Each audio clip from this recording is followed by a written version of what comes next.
Hello, hello. Good day, everyone. Good evening. Thank you for joining us here on Enlightened World Network. I'm Tomás Garza, host of A Course in Miracles 365, Awakening to Love. And we've got some really beautiful, really powerful ideas to talk about today. Don't we always? That's a yes.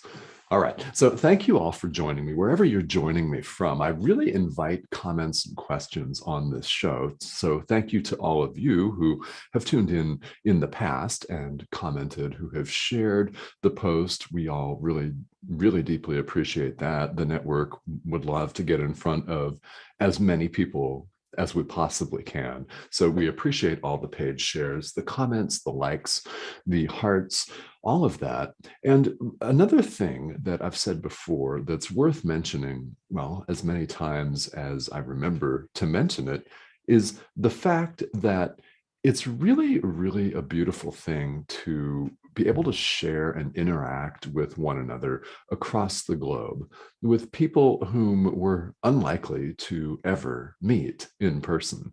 We can still have a profound impact in each other's lives. We can do that by asking questions if we've got them, by making comments if you have them.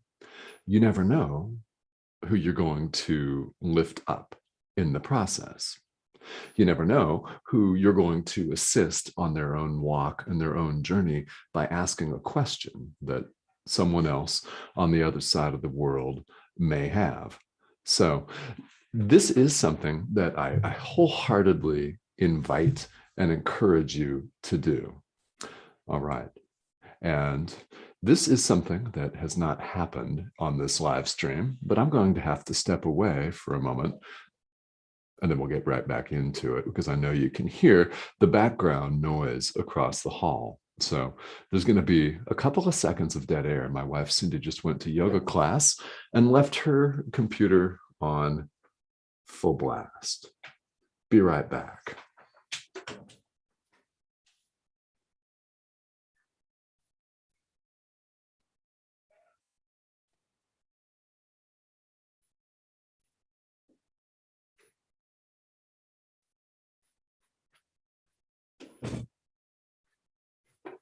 Now, where was I? All right. Yeah, when I tell Cindy about that, she's going to laugh. So this is free. You got that extra few seconds of me going across the hall to turn Cindy's computer off for free. Just like you got the fire alarm from Atlanta a couple of weeks ago. Free, completely free. We just threw it in there for entertainment value. This is one of the things that I love about doing a live segment. I used to have a live radio show on Om Times Radio. My podcast, Decide to Transform, was originally a live radio spot.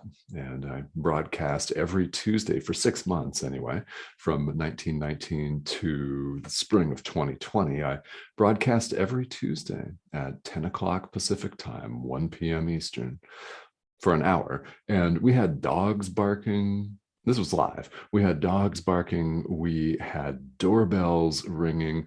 We had people's alarms going off. Once we even had one of my own alarms going off that I had forgotten to silence. And one time, my wife, Cindy, and I were living in Mexico at the time. We had a train go past on a live broadcast. Beautiful. With the whistle sounding and many, many cars, only a couple of blocks away from the house we were living in. So as you can imagine, we heard the entire thing live. And that was fun. We threw that in there for effect. All right. So having stepped away from the broadcast once already, as promised here in the description, we're going to talk about the ideas on offer in Workbook Lesson 147, which is really, really, it's really beautiful. This review period's wonderful because we start off with a declaration that we spend some time with, and that is, my mind holds only what I think with God. That's the centerpiece of this review period. My mind holds only what I think with God. I'm emphasizing that because, well, Jesus would like to emphasize this, Jesus being the author of A Course in Miracles, the one who dictated the course. So, yeah, only. Our mind holds only what we think with God. This is the idea upon which we go forward and talk about the two other review ideas for the day. So we've said a lot about this, but we'll continue to repeat it because this is a framework from which the ideas that I'm about to talk about make more sense. They truly do. They make a little bit more sense in the context. So those ideas are lessons 133 and 134 in the workbook for students. Lesson 133 says, I will not value what is valueless. Okay, yeah. I will not value what is valueless. So this does mean that we value all kinds of trivial stuff. Now, when I'm teaching privately, I prefer to use another word for stuff that also begins with an S. And you could throw a B in there along with it. It's a B and S. I know you follow me. Yeah, it's what it is. Now, this is the situation. This is a statement of how we operate in the world. We value things that mean absolutely nothing. Do we not? I mean, is it really a big deal, some of the things that we obsess over? We throw a tantrum because the Wi-Fi connection goes off for 5 minutes. Shouldn't that tell us something? Right, and then it's back on, and we're back to the 21st century life with all of our modern conveniences.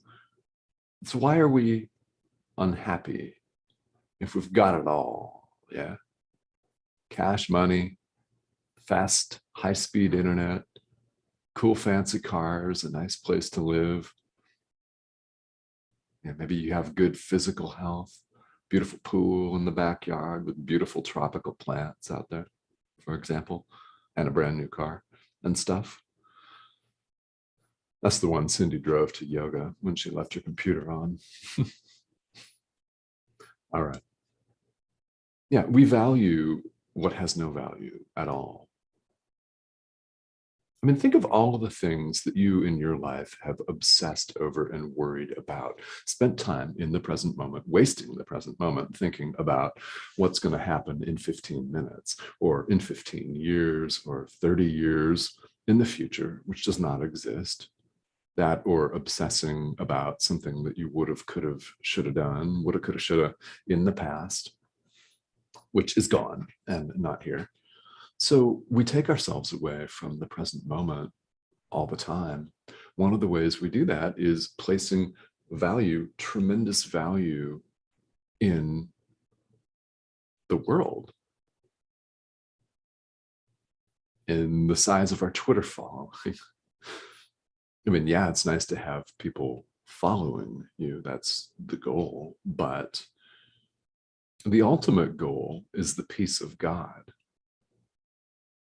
And this is one example of what Jesus means when he says, you do not ask too much of life, but far too little.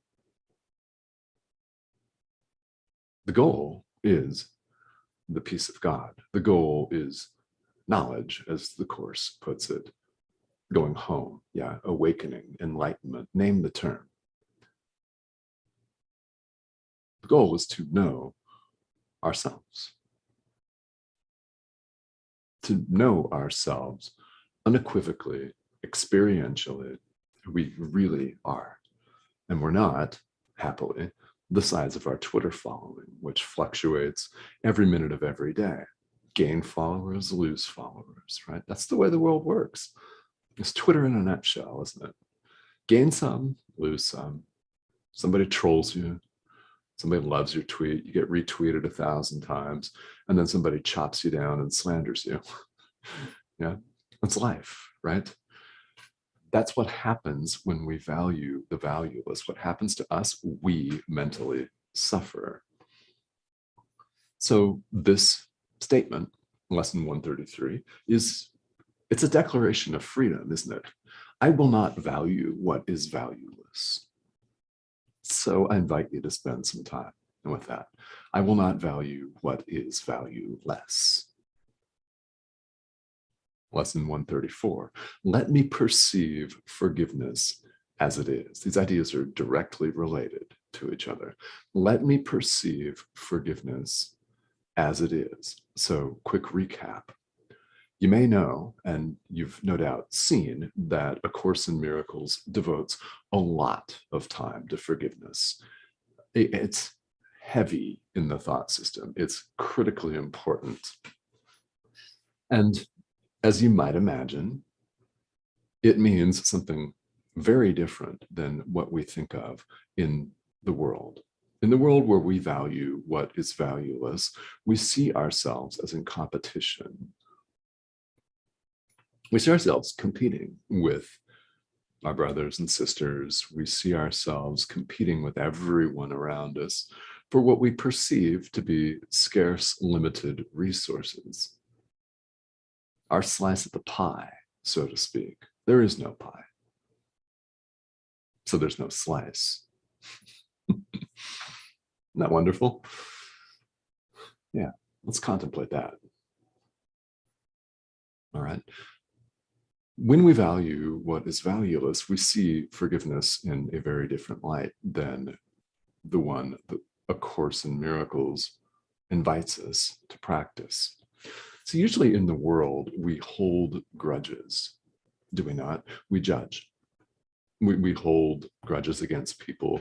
And when we so-called forgive somebody, there's often some judgment attached.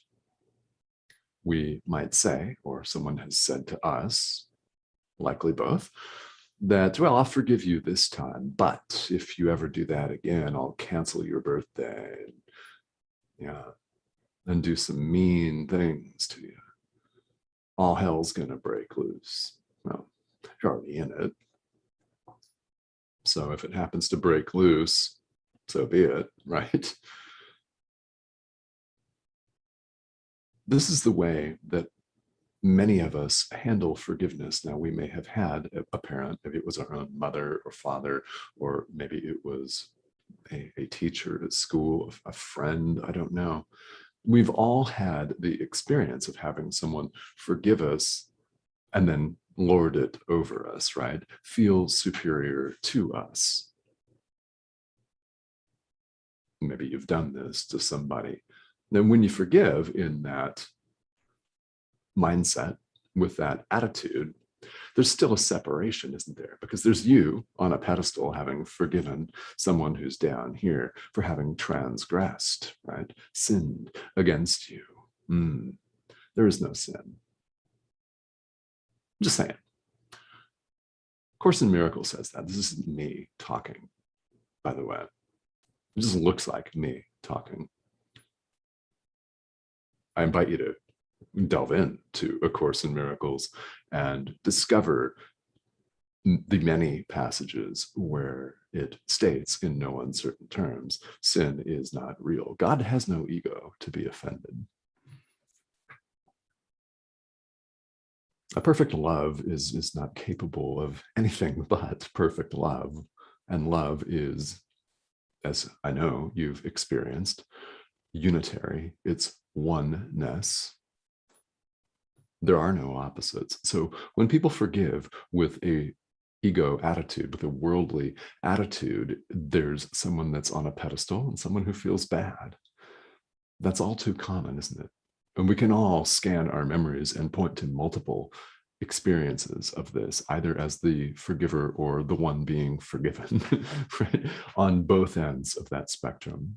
And yeah, my own mother was a absolute classic example of this type of so-called forgiveness. Now, in A Course in Miracles, it's very different.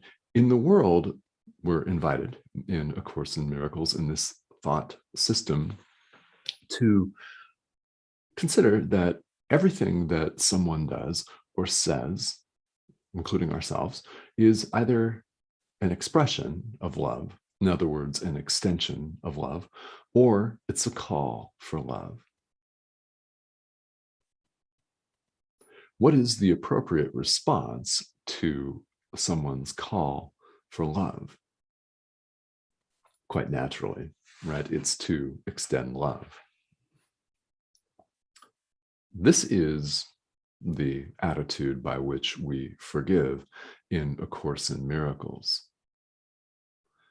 It's something completely different. The Course refers to it as true forgiveness. It's also known in certain circles, certain commentaries on the Course as quantum forgiveness.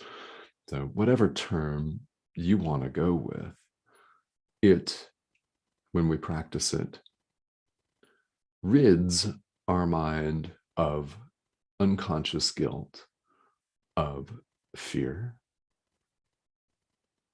And here's the beauty of it. It operates on levels so deep that we don't even necessarily see the benefit right away. That you do see it, I promise, over time, because when you become more forgiving, you'll notice yourself doing it more. You'll notice yourself seeing situations differently, looking at people in a different way, and you'll also notice yourself emotionally lighter. You'll notice yourself laughing more. You'll notice that you're kinder, you're more patient, you're more compassionate, you're more giving, yeah, all of that, happier, more joyful, more peaceful. Yeah, more peaceful. Forgiveness is, in fact, a miracle. It's a shift from fear-based thoughts to loving thoughts. True forgiveness. What we're doing is we are lightening everyone around us.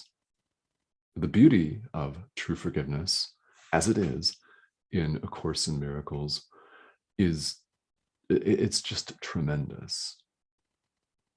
The other person that you're forgiving, or people, no one needs to know. The other person doesn't have to know. Other people don't have to know. You don't have to email them. You don't have to call them on the phone. You don't have to broadcast it. You don't have to post on their social media feeds that you forgive them. Just do it in your heart to the extent that you're able to do it. Do that and extend it.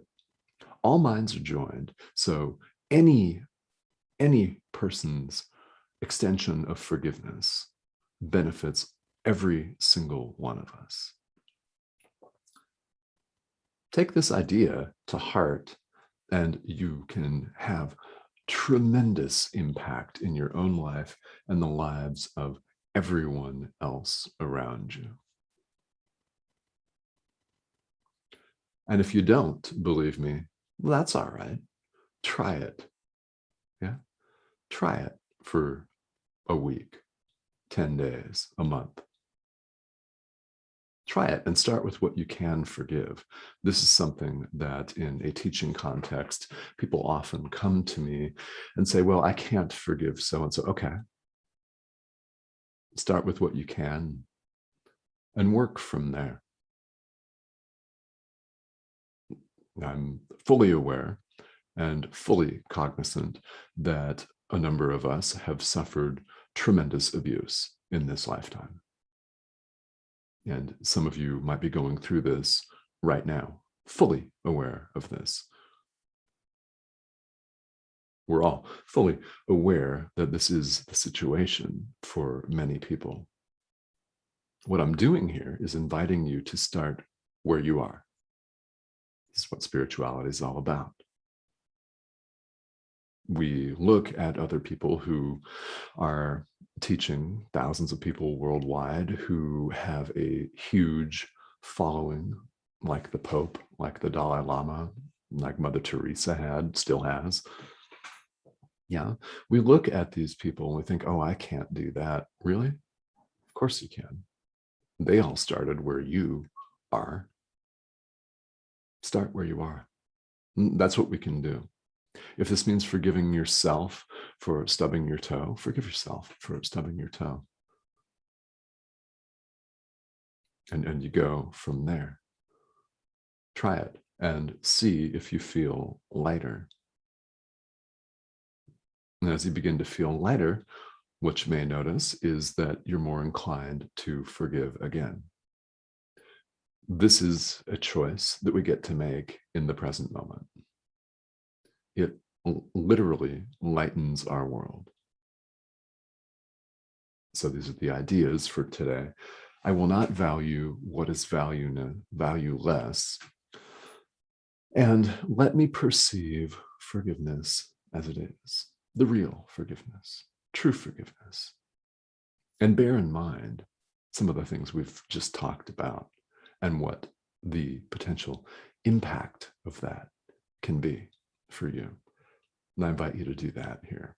Okay, so thank you all for tuning in. We've had a couple people watching here live, and let me know if you have any questions or if you'd like to say hello. Just feel welcome to type this in the chat box here, and I'll be back live tomorrow. All right, everybody, thank you for tuning in. Have a